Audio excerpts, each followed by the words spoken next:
1941 সালের ক্যালেন্ডার আর 2025 সালের ক্যালেন্ডার একদম এক। তাই এইবার তৃতীয় বিশ্বযুদ্ধ না বেঁধে আর যায় না। এইরকম একটা পোস্ট সোশ্যাল মিডিয়ায় ঘোরাফেরা করছে।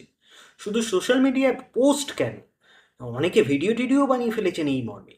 আর সেসব ভিডিও বা পোস্টে মানুষজন কমেন্ট করছেন, শঙ্কিত মানুষজন কমেন্ট করছেন, কি বিপদেই না পড়া গেল ইত্যাদি প্রভৃতি। সত্যিই কি তাই? আচ্ছা, আমরা যদি দেখি 1941 সালের ক্যালেন্ডার আর 2025 সালের ক্যালেন্ডার কি একদম এক?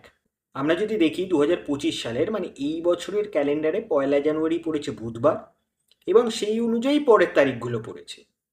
এইবার 1941 সালের ক্যালেন্ডার যদি দেখি, হ্যাঁ, 1 জানুয়ারি পড়েছে বুধবার এবং সেই অনুযায়ী পরের তারিখগুলো পড়েছে। তাহলে দুটো ক্যালেন্ডার একদম এক। এবার আমরা যদি দেখি 2020 সালেও 1 জানুয়ারি পড়েছিল বুধবার, কিন্তু না, ফেব্রুয়ারি মাসে ছিল 29 দিন। আমাদের 2025 সালে এবং 1941 সালে ফেব্রুয়ারি মাসে 28 দিন ছিল, ফলে ক্যালেন্ডার এখানে মিলল না। 2014 সালে, হ্যাঁ, 1 জানুয়ারি পড়েছে বুধবার, ফেব্রুয়ারি মাসেও তো 28 দিন। তাহলে আরেকটু পিছিয়ে যাই, 2003 2003 সালে, হ্যাঁ, 2003 সালেও 1 জানুয়ারি পড়েছে বুধবার এবং ফেব্রুয়ারি মাসে 28 দিন।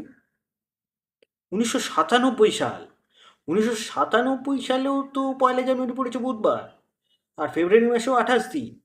মানে 1997, 2014, 2003 এই সালগুলোর ক্যালেন্ডারও 1941 সালের ক্যালেন্ডারের সাথে একদম মিলে গেছে। তাহলে কি ওই বছরগুলোই তৃতীয় বিশ্বযুদ্ধ হয়েছিল? না, হয়নি।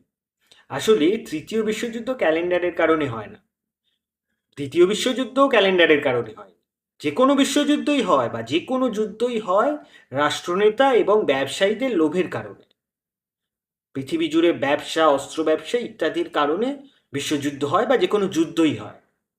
দ্বিতীয় বিশ্বযুদ্ধ সেই কারণে হয়েছিল, তৃতীয় বিশ্বযুদ্ধ যদি হয় সেই কারণেই হবে। আর বিশ্বযুদ্ধের জন্য দায়ী আমরাও।